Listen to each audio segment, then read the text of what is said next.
Tomatoes from Mars.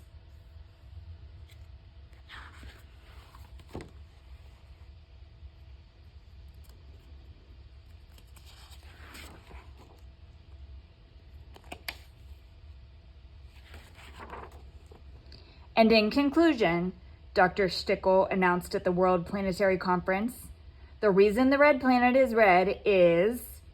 The audience burst out laughing. Then, last summer, they came from outer space. They landed in Minnesota.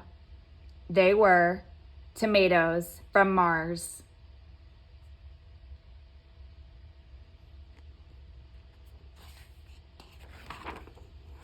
Story by Arthur Yorinks. Pictures by Mort, Drucker. As mankind innocently slept, the tomatoes moved silently toward Minneapolis.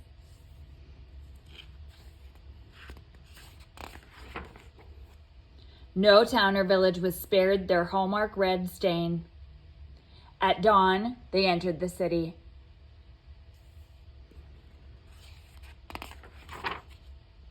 The population panicked. In defense of the human race, some people threw rocks or chairs or anything they could get their hands on. But the tomatoes, impervious to pain, kept on coming. "It's no use," cried the mayor. "Run for your lives."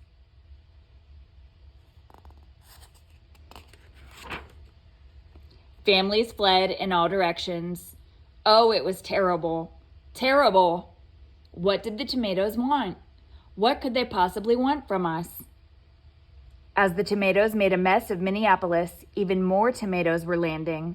There were sightings all across the country. Was this the end of civilization as we know it?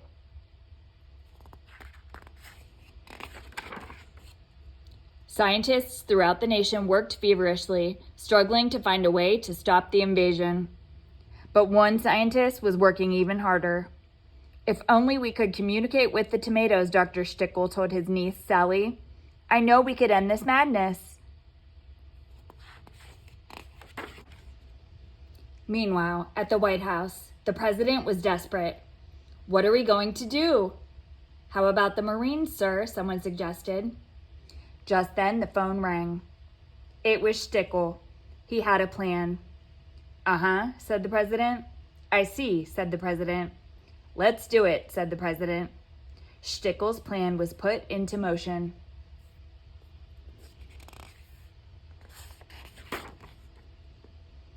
Highly trained pilots were sent aloft to fill the sky with symbols of welcome. There was man, there was woman, there was tomato.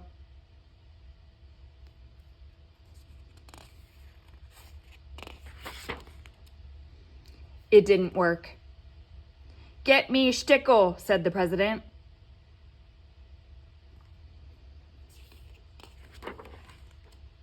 "Shtickle, the whole country is getting smeared. We have to get rough." "No, no," said Shtickle. "The entire earth will be covered in sauce. You've got to give me more time." 12 hours, Shtickle, and then we blast them."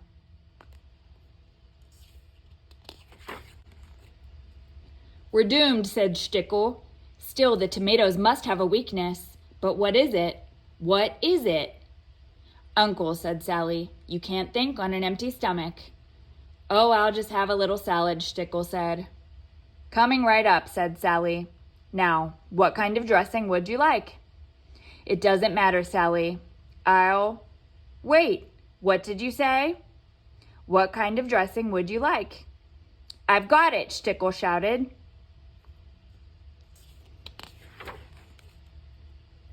Suddenly, Sally screamed, "Uncle, look, the tomatoes are coming! The tomatoes are coming!" The tomatoes were coming.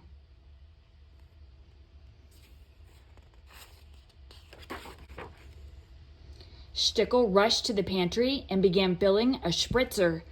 Then, as the Martian fruits came crashing through,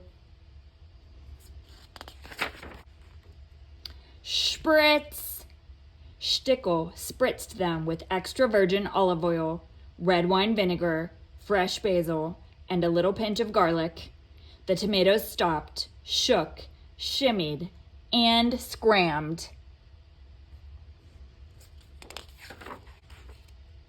When Dr.'s breakthrough was announced, everybody started spritzing the invaders.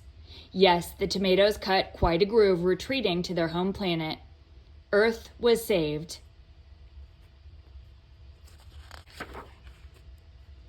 And Shtickle?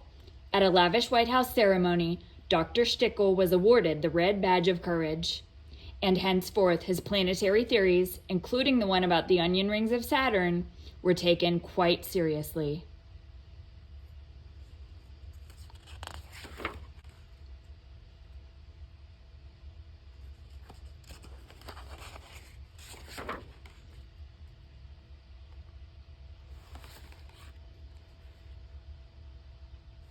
The end.